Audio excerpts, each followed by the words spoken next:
E um dos desejos de independência dos jovens é esse, é ser diferente. É um cabelo diferente, é uma roupa diferente, é um batom diferente, é uma unha diferente. Esses são um dos desejos, uma das maneiras deles exercitarem o seu desejo por independência social. Então a gente vai ficar aqui um pouquinho com essa carinha de gatinha para poder representar esses jovens que querem fazer diferente. Mas vamos lá.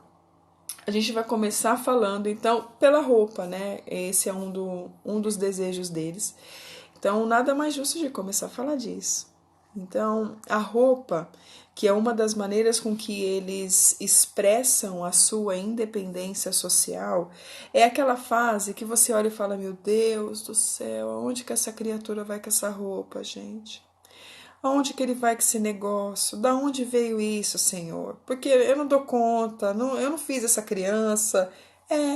Ele quer ser diferente de você. Então ele está ali começando a buscar essa diferença. A roupa é uma das maneiras com que ele busca. Pare e pense um pouquinho comigo você. Você, com certeza, é uma pessoa que ao seu redor tem pessoas que se vestem muito parecida com você. Não estou dizendo a mesma marca, a mesma roupa, mas estilos parecidos. Ele está buscando a mesma coisa. E agora ele está buscando um estilo adolescente de ser. Um estilo diferente de ser. E o adolescente, ele é diferente do adulto. Então não tem como você querer colocar ele dentro de um pacotinho e querer com que ele se vista, com que ele faça igual a você e como você gosta. E muito menos ser como ele era quando ele era criança. Por quê? Quem que vestia essa criança? Quem escolhia as roupas dessa criança? Era você. Então, de qualquer maneira, este padrão também vinha de você, era a sua maneira de ver a vida, a sua maneira de ver o mundo, a sua maneira de escolher a roupa, cor, modelo, o tipo de tecido, era você que escolhia para o seu filho, quando ele era menorzinho. Quando ele chega na adolescência, ele começa aquele vulcão dentro dele, que ele quer fazer diferente, que ele quer ser diferente, que ele tem que fazer tudo diferente dos pais, e aí ele começa essa mudança de estilo. Ele começa essa mudança dentro dele. E isso é muito genuíno, isso é muito bom, isso é muito bacana. E às vezes a mãe olha e fala, ai meu Deus, eu não dou conta disso. Dá, mulher de Deus, tu dá conta sim, que tu é forte. É uma roupa, ele precisa expressar isso de alguma maneira.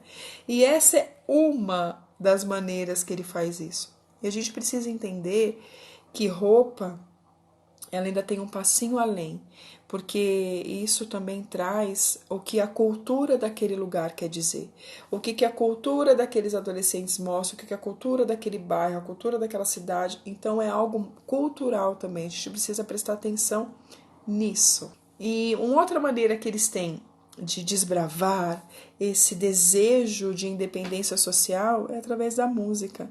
Você percebe que eles começam a escutar algo diferente do que você escutava, algo diferente daquilo que você ensinou, algo diferente daquilo que você ouvia dentro de casa. E aí você começa a falar, meu Deus, da onde está vindo essa música?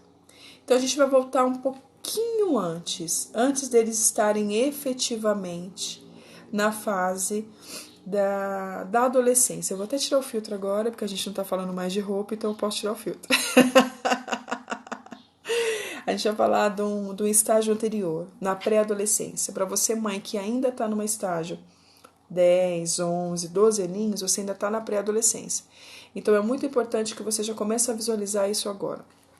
Nessa faixa etária, é importante que você já comece a reestruturar ou a estabelecer, e a palavra você encontra que for melhor para você, essas diretrizes de uma música saudável, de uma música que está em conjunto com o que você curte. Eu não vou aqui falar para você música tal, música tal, música tal, porque isso é pessoal, isso é cultural. A gente acabou de falar a respeito da cultura, em questão da roupa, a música também. Então é aquilo que você, mãe, acha que é saudável, aquilo que você, mãe, acha que é bacana, aquilo que você acredita que é música boa.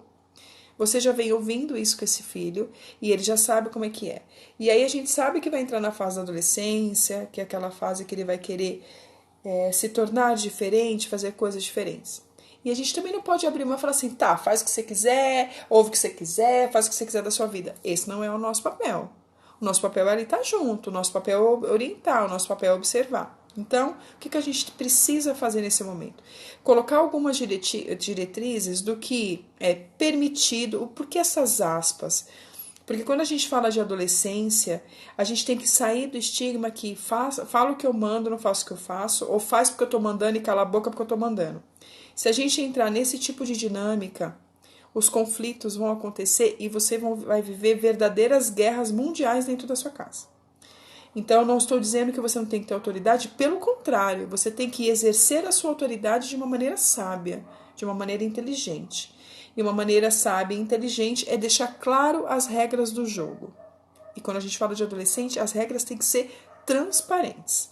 Eu falo muito com vocês a respeito de acordos, que o que é acordado não sai caro, e quando você faz um acordo, eles não têm argumento. Aí, na hora você lembra do acordo, ele não tem como ficar argumentando, porque ele sabe que ele fez um acordo e ele vai ter que respeitar. Voltando às músicas. O que é importante você deixar claro, se isso faz sentido dentro de você, que é o que eu vejo sempre nos meus atendimentos. O que os filhos viram para mim e falam? Os adolescentes. A minha mãe tá enchendo, é a palavra deles, tá enchendo meu saco porque eu tô escutando música tal. Mas ela nunca me disse que música tal para me escutar ou que não escutar. O que as mães viram e falam para mim?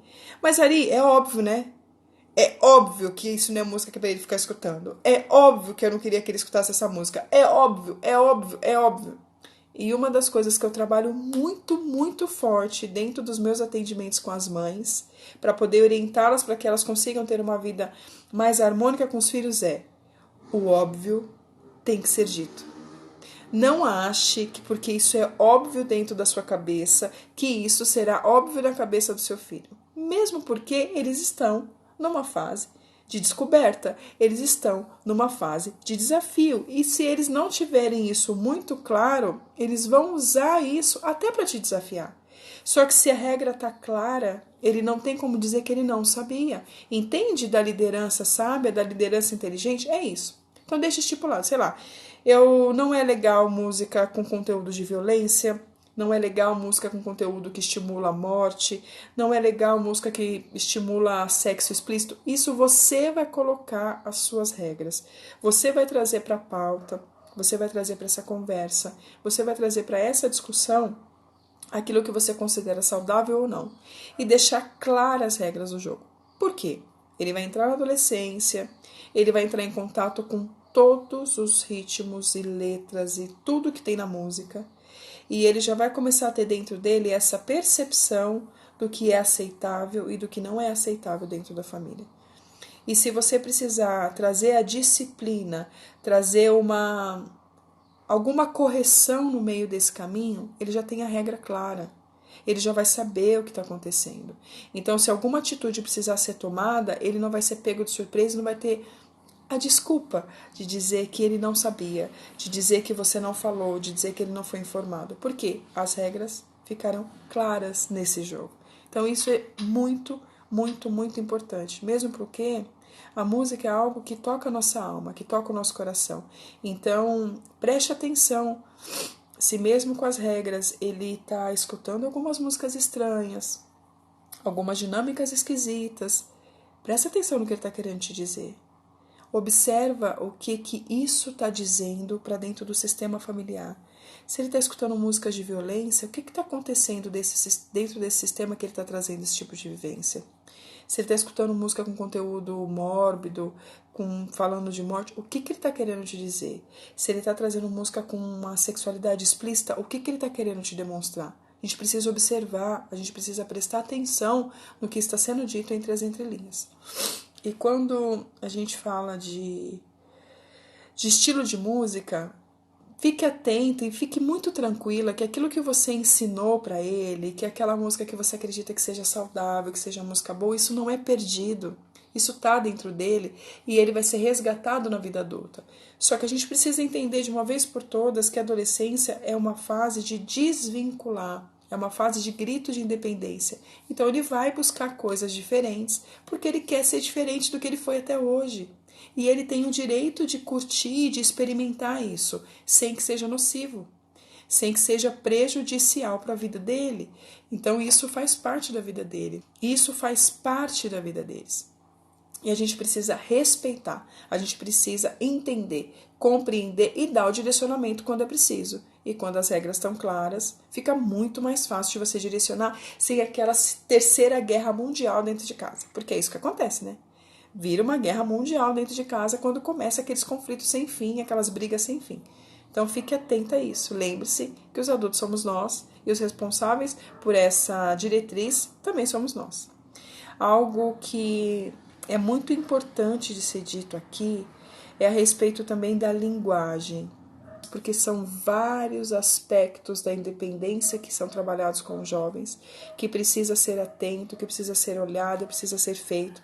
E é preciso entender que todos eles, quando vêm acompanhados do amor, têm um resultado tão maravilhoso que é o que faz a grande diferença desses jovens, entre eles se sentirem amados ou não, entre eles direcionarem novamente uma vida que estava meio estranha ou não, porque vem acompanhado desse amor. O amor é uma escolha individual e é um sentimento que a criança e o adolescente ainda não conseguem entender a profundidade disso, mas o adulto entende. Por isso que o papel é nosso, de transmitir e de transbordar esse amor, e lógico, na linguagem que o jovem entenda, na linguagem que é a linguagem dele, porque existem várias maneiras de demonstrar amor e você precisa estar atento a qual é a linguagem do seu filho. Uma outra maneira, falando agora da linguagem, né, já que a gente está falando de linguagem, é entender que a linguagem deles também muda. E é uma coisa muito engraçada. Eles falam quase que fosse um dialeto, né, próprio. Eles começam a falar umas coisas, você olha assim e fala assim, Deus, o que esse menino está falando? O que essa menina está dizendo, Senhor? Porque eu não estou entendendo uma palavra. Ele fala 10, eu entendo 2.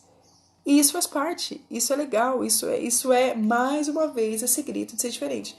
E pai e mãe, pelo amor de Deus, não tenta aprender essa linguagem. Porque senão o grande objetivo disso é frustrado. Porque o objetivo é com que você realmente não entenda. É só para eles entenderem o que eles estão conversando. Ou se você realmente estiver entendendo, se for mais antenado e você estiver entendendo, não demonstre que você está entendendo. É importante para que ele sinta e ele perceba que ele está conseguindo ter algo dele, que são só deles, que só eles podem se comunicar e a gente não precisa estar entrando dentro disso. Um pai e uma mãe sábia, ele tem que entender que existem momentos que, lógico, você quer saber o que está sendo conversado, quer saber o que está acontecendo, fala para ele, fala, tá, entendi. Fala em português agora, porque em adolescentez eu não entendi. Eu brinco muito aqui em casa. Você falou adolescentez pra mim, eu não entendi. Fala em português. Português eu entendo. E dou risada. Aí ele dá risada e ele explica. Só que tem vezes que ele me fala, ei mãe, mas você nem vai entender. Isso não é pra você, é assunto meu. Eu tenho que respeitar. Eu tenho que entender que ele tá lá naquela independência emocional. Lembra que a gente falou anteriormente? Nem todos os sentimentos, nem todos os pensamentos ele quer dividir com a gente mais. E isso faz parte da independência dele. Você, adulto, divide tudo que você pensa, tudo que você sente com todo mundo? Óbvio que não. E se você faz isso, toma cuidado, porque você está dando tiro no pé, tá? Toma cuidado com isso. E eles estão aprendendo a fazer isso também. Então, se tem alguma dúvida do que ele falou, pergunta, fala, fala em português, porque tá puxado aqui para entender. E não tenta ficar esmiuçando, tentar ficar captando. Fala. E isso é bacana, porque isso vira até uma brincadeira entre vocês, vira um momento de descontração, não é aquilo. Eu não tô entendendo nada que você tá falando. Fala direito comigo, menino, porque fica falando desse jeito aí, que é pra menina entender, eu quero saber o que você tá falando. Lembra da Terceira Guerra Mundial? É isso que você tá trazendo pra dentro da sua casa. A Terceira Guerra Mundial. Agora, se você se coloca, tipo, filho, não tô entendendo, cara. Fale em português comigo se você quer que eu saiba. E se ele virar e falar assim, não quer, tá bom. A hora que você quer que eu saiba de alguma coisa, eu tô aqui. Você vira e fala. E sai. Óbvio, você tá sentindo que ele tá com um problema grave, que tá com alguma coisa muito séria. Você vai arrumar outras maneiras, outros jeitos de poder conversar com ele, para poder estar trazendo numa dinâmica diferente, num momento diferente. A gente já falou disso também, de momentos propícios para poder estar trazendo uma comunicação assertiva com esse jovem. Você já viu isso aqui também, e isso é importante. E isso a gente vai aprendendo, isso a gente vai entendendo. Eu falo muito isso para as mães que fazem parte do meu programa avançado. Tudo é aprendizado. Tudo é aprendível. E se hoje você está num dilema você está numa encruzilhada junto da educação do seu filho adolescente, cara, busque ajuda, sabe? Tem como você solucionar isso. Você não está sozinho. Não é só você no planeta Terra que tem desafios com seu filho adolescente. Eu já tive muitos e ainda terei vários. Outras mães têm. E quando você tem um acompanhamento, você consegue, passo a passo, entendendo, compreendendo, adequando essa linguagem e acertando as arestas para poder se comunicar cada vez melhor com o seu filho.